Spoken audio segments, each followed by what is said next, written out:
Bueno, buenos días. Soy el profesor Jorge Marugán, del Máster en Psicoanálisis y Teoría de la Cultura de la Universidad Complutense de Madrid.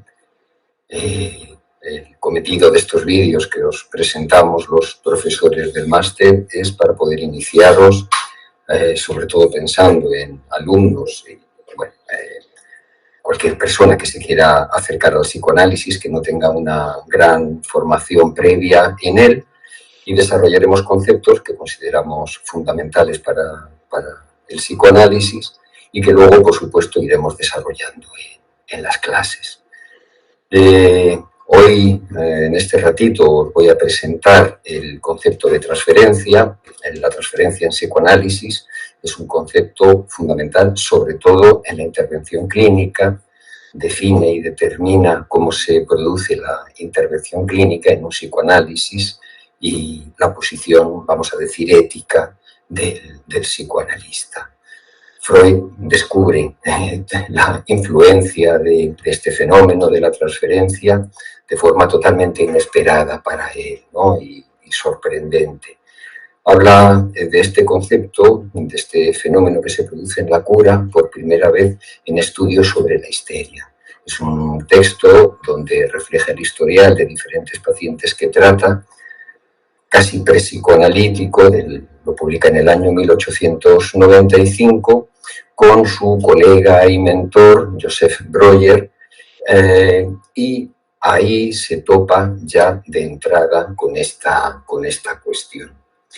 Os voy a ir leyendo algunos párrafos que me parecen más significativos de cómo el propio Freud define este concepto tan fundamental con el que se topa y que luego tiene que ir teorizando, desarrollando y abordando a lo largo de su obra.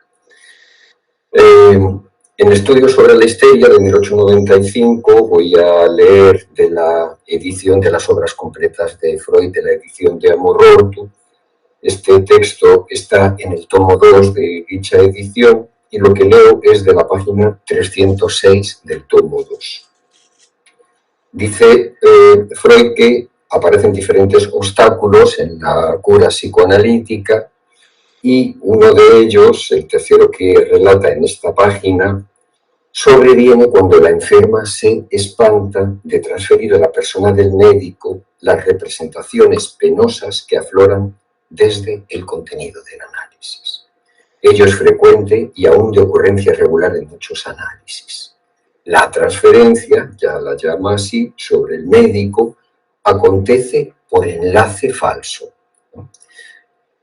Algo que viene de otro lado, que no es eso, se enlaza precisamente a la persona del médico, ¿no? Una serie de sentimientos que en este primer momento define como representaciones penosas. Aunque esta es la primera aparición del concepto en 1895, en el famoso caso Dora, es un texto que publica 10 años después, en 1905, y que refleja las dificultades que tuvo en el caso de una paciente histérica, la famosa Dora, sobre todo las dificultades que tuvo con el manejo de la transferencia en esta paciente. Bien, pues en este texto es donde yo creo que hace una definición un poquito más clara, más ultimada del concepto de transferencia. Se ve que es una cosa que desde su aparición a él le preocupa, y en el caso Dora, ahora estoy en el tomo 7 de la edición de Amor-Ortu, página 101, entonces define la transferencia así. Dice, en el curso de una cura psicoanalítica, la neoformación de síntoma se suspende. Es muy importante esta cuestión. Cuando acontece la transferencia, la formación del síntoma se suspende. Es como si el síntoma que trae el paciente para ser tratado, queda relegado, queda en suspenso. Hay que decir que esta suspensión del síntoma en otros tratamientos que no contemplan el fenómeno de la transferencia puede ser fácilmente confundido con una cura. Pero aquí Freud se ocupa específicamente de diferenciar, porque dice, la neoformación del síntoma se suspende, pero la productividad de la neurosis no se ha extinguido en absoluto. sino que se afirma en la creación de un tipo particular de formaciones de pensamiento, las más de las veces inconscientes, a las que puede darse el nombre de transferencias. ¿Qué son las transferencias?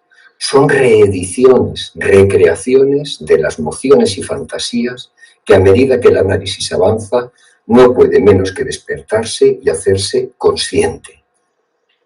Pero lo característico de todo el género es la sustitución de la persona anterior, a la que se supone que iban dedicadas esas mociones pulsionales, la sustitución de la persona anterior por la persona del médico.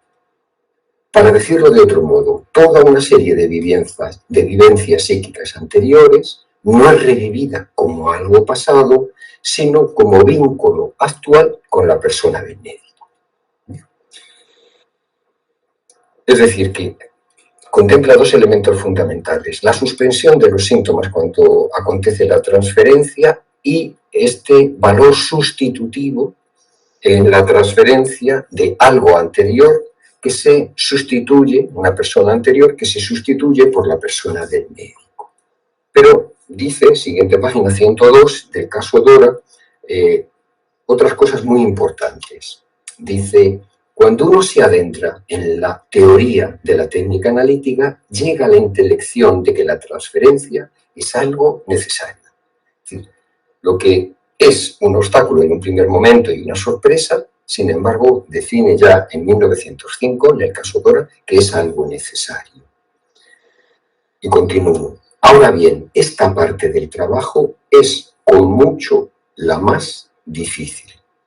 Es decir, ya habla, y se lo va encontrando en los primeros análisis y también en los análisis de la primera generación de analistas, empezando por Jung, con el famoso caso que ha sido llevado al cine con Sabina Spielrein, pero no solo Jung, también Ferenczi tuvo sus problemas en los manejos de la transferencia y otros analistas, ¿no?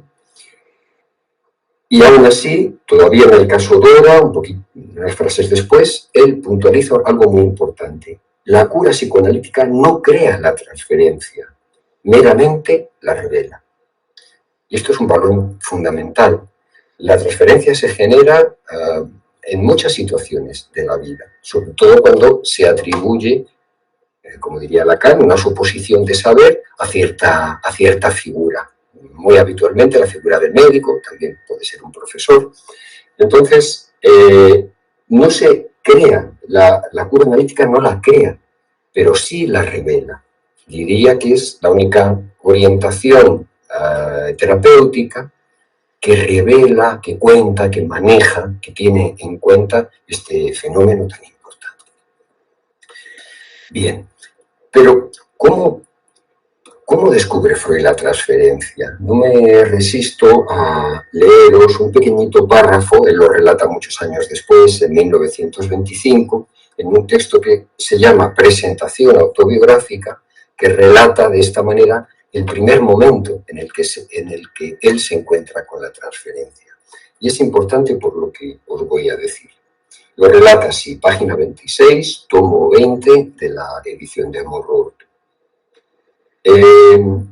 Me encontraba con una de mis pacientes más dóciles, en quien la hipnosis, estamos hablando de pacientes que Freud trataba a través de la hipnosis antes de encontrarse con el método de la asociación libre, seguramente esta paciente la trataría alrededor de 1890, aunque no viene la fecha. Una de mis pacientes más dóciles en quien la hipnosis había posibilitado notabilísimos artilugios. Y hete aquí que al despertar me echó los brazos al cuello. El inesperado ingreso de una persona de servicio nos eximió de una penosa explicación, pero a partir de entonces, en tácito acuerdo, renunciamos a proseguir el tratamiento hipnótico. Y aquí lo importante. Dice Freud, me mantuve lo bastante sereno como para no atribuir este accidente a mi irresistible atractivo personal. Y creí haber aprendido la naturaleza del elemento místico que operaba tras la hipnosis. Para eliminarlo, o al menos aislarlo, debía abandonar esta última. ¿Vale? Fijaros la lucidez de Freud. que cuando aparece esa manifestación amorosa, en este caso de la paciente, dice: tuve la suficiente frialdad para no atribuir esta reacción a mi irresistible atractivo personal. Es decir, él se separa, se distancia y entiende que eso que ha pasado tiene que ver con la cura y no tiene que ver con él, ¿vale? Lo cual se puede escribir de manera fácil, pero en ese momento seguramente para ningún analista, no lo fue para Breuer, luego lo comento, para su colega, no era algo evidente y no era nada sencillo. Es importante porque es uno de los elementos que a él le llevan a abandonar la hipnosis, porque en este momento él lo atribuye, como dice, al elemento místico de la hipnosis. Después se va a dar cuenta que no es que lo produzca la hipnosis, ¿no? Bueno, ahora lo vamos a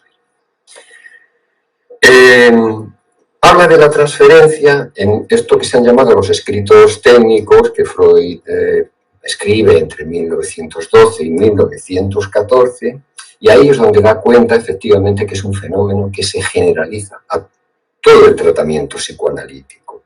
También aparece, como digo, en otros tratamientos o en otras relaciones sociales, pero el psicoanálisis de alguna forma lo pone de manifiesto. Entonces, ¿qué explica este fenómeno tan extraño, ¿no? y tan llamativo?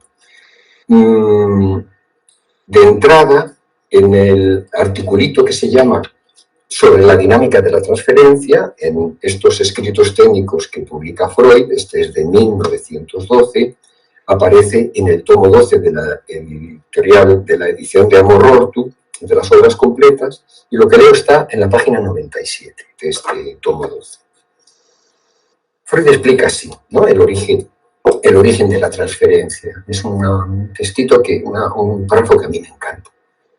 Todo ser humano, salvo una pequeña parte, adquiere una especificidad determinada para el ejercicio de su vida amorosa, o sea, para las condiciones de amor que establecerá y las pulsiones que satisfará, así como para las metas que habrá de fijarse. Una especificidad, una particularidad de cada uno de nosotros en nuestra condición amorosa. Esto da por resultado, digamos así, un cliché que se repite, ¿vale?, que es reimpreso, ¿vale? Es algo que se reimprime, una misma forma de abordar o una forma que se repite al abordar la vida amorosa. Es reimpreso, como digo, de manera regular en la trayectoria de la vida. Respecto a este cliché, dice: una parte de estas mociones libidinosas ha sido demorada en el desarrollo, está apartada de la personalidad consciente, así como de la realidad objetiva, y solo tuvo permitido desplegarse en la fantasía, que da toda la importancia a este concepto de fantasía en su obra, que luego Lacan va a denominar o va a conceptualizar como fantasma, ¿no? Tuvo permitido desplegarse en la fantasía, o bien ha permanecido por entero en lo inconsciente, siendo entonces no consabida para la conciencia de la personalidad. Es decir, hay una parte consciente de este cliché y una parte inconsciente. Si la necesidad de amor de alguien no está satisfecha de manera exhaustiva por la realidad, nunca estamos satisfechos de manera exhaustiva, podemos añadir, él se verá precisado a volcarse con unas representaciones expectativa libidinosas hacia cada nueva persona que aparezca. Es entonces de todo normal e inteligible que la investidura libidinal aprontada en la expectativa de alguien que está parcialmente insatisfecho se vuelva hacia el médico.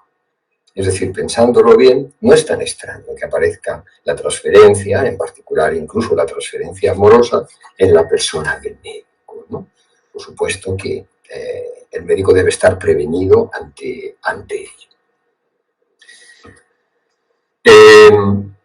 ¿Cómo se manifiesta, ¿no? Doy 2 años después, 1914, publica puntualizaciones sobre el amor de transferencia, precisamente en el mismo tomo, tomo 12, sigue perteneciendo a esto que se ha dado en llamar los escritos técnicos de Freud, Y aquí nos orienta, primero explica un poquito mejor cómo se manifiesta, sobre todo cuando la transferencia es transferencia amorosa. No siempre es amorosa, a veces es una transferencia agresiva o es una transferencia más sexual o menos sexual. En este caso, en la transferencia amorosa, estoy en la página 165 del mismo tomo, del tomo 12, puntualizaciones sobre el amor de transferencia, lo describe así. La paciente, aún la más dócil hasta entonces, ha perdido de pronto toda inteligencia del tratamiento y todo interés por él. No quiere hablar ni oír más que de su amor. Demanda que le sea correspondido. Ha resignado sus síntomas y los desprecia y hasta se declara sana. En ese caso, esto que es aparentemente un gran obstáculo, Freud continúa. Sobreviene un total cambio de vía en la escena, como un juego dramático que fuera desbaratado por una realidad que irrumpe súbitamente. Me encanta esta forma de decirlo. Y pone un ejemplo. Por ejemplo, una función teatral suspendida al grito de fuego. Es decir, concibe la cura, análisis, como una representación, en este caso una representación teatral, e irrumpe algo desde la pura realidad que suspende la representación, ¿vale? El médico que lo vivencia por primera vez no hallará fácil mantener la situación analítica y sustraerse del espejismo de que el tratamiento ha llegado efectivamente a su término. No es fácil sustraerse de la aparición de este fenómeno, ¿no? En el caso del médico. O dicho de otra manera, te entran ganas de salir corriendo, ¿no? Uno sufre cuando aparece el fenómeno de la transferencia, tanto desde el punto de vista del paciente como desde el punto de vista del analista. Y ya no solamente es que la generalice, ¿no? Como resultado de cualquier intervención psicoanalítica, sino que, podemos decir, le da un estatuto propio, la transferencia da un estatuto propio a determinadas neurosis, ¿vale? Por tanto, utiliza el término neurosis de transferencia como etiqueta para definir determinadas neurosis en las que aparece este fenómeno como obstáculo, pero también como motor de la cura. Lo leo rápidamente, como lo expresa él, en otro textito dedicado a la transferencia, Conferencias de Introducción al Psicoanálisis, año 1916. En este caso es la conferencia número 27, está en el tomo 16 de Amor Ortu, página 404. Dice, bueno, primero algo muy importante, y es que especifica que cuando se establece la transferencia hay una neurosis nueva. Bueno, lo explica él así. Dice, no es incorrecto decir que ya no se está tratando con la enfermedad anterior del paciente, sino con una neurosis recién creada y recreada que sustituye a la primera. Una neurosis sustituye a otra. A esta versión nueva de la afección antigua se la ha seguido desde el comienzo, se la ha visto nacer y crecer, y uno se encuentra en su interior en posición particularmente ventajosa, porque es uno mismo el que, en calidad de objeto fundamental, el analista, la transferencia está en calidad de objeto para el paciente, para el analizante, es uno mismo el que en calidad de objeto está situado en su centro. La transferencia tiene esta importancia extraordinaria, lisa y llanamente central para la cura, en las histerias de angustia y las neurosis obsesivas, que por eso se reúnen con justo título bajo el nombre de neurosis de transferencia. El analista se coloca como objeto, su lugar una vez que acontece la transferencia, que se pasa de la neurosis anterior a la neurosis de transferencia como neurosis nueva, generada artificialmente en el curso de la cura para poder intervenir así en ella, determina un campo que Freud va a llamar neurosis de transferencia, histerias, histeria de angustia y neurosis obsesivas. Bien, ¿qué dice? Ya casi terminamos, pero bueno, unas palabras respecto a qué se refiere, cómo piensa Freud el abordaje de la transferencia. Da algunas indicaciones, vuelvo a este textito de puntualizaciones sobre el amor de transferencia, en el que dice lo siguiente, ¿no? ¿Cómo actuar cuando aparece la transferencia? Dice, estoy ahora en la página 168, he vuelto al tomo 12 de la edición de Amor. Ya he dejado colegir que la técnica analítica impone el mandamiento de denegar a la paciente menesterosa de amor la satisfacción apetecida. Es decir, primera regla ética, ¿no?, donde se asienta la ética del análisis, es la regla de la abstinencia. Obviamente, no se satisface la demanda de amor del paciente. Solo que con ello, salto esta frase para ir a lo que nos interesa más. Lo que yo quiero es postular este principio. Hay que dejar subsistir en el enfermo necesidad y añoranza como unas fuerzas pulsionantes del trabajo y la alteración y guardarse,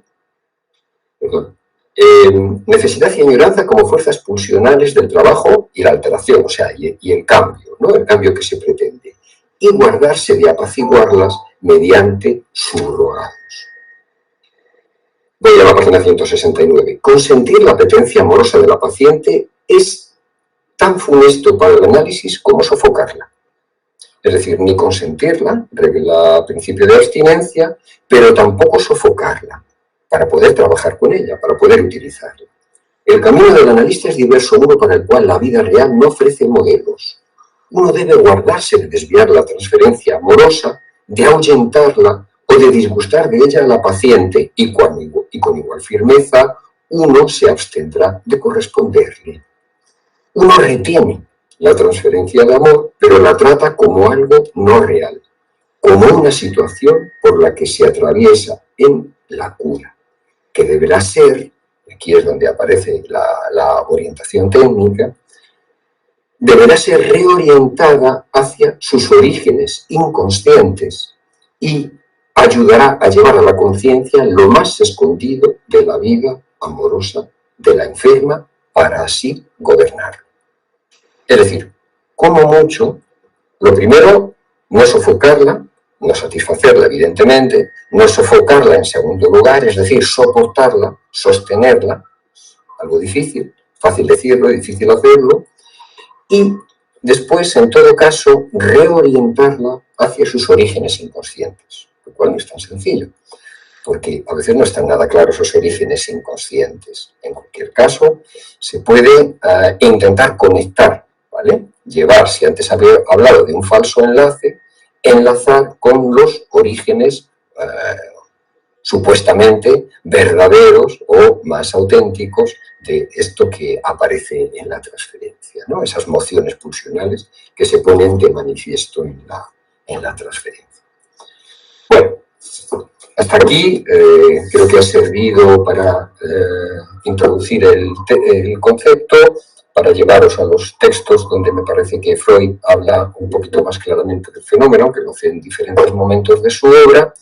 Y simplemente para terminar, os voy a leer, os había dicho antes que Breuer, el colega y mentor de Freud, en esos orígenes le ayuda, pero Breuer es un médico con una gran reputación en la Viena de aquel momento, trata a la famosa ANAO, y cuando aparece esta manifestación transferencial, y esto es muy anterior incluso a las primeras intervenciones de Freud, se considera que Breuer trata a ANAO entre 1880 y 1882, se topa con la transferencia amorosa de ANAO, ¿no?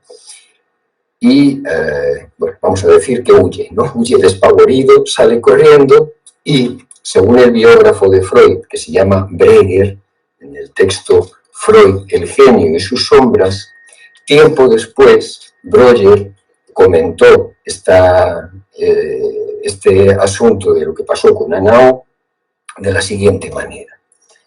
Aprendí muchas cosas valiosas desde el punto de vista científico, pero también que es imposible para un médico tratar un caso así sin que su práctica profesional y su vida privada resulten totalmente arruinadas.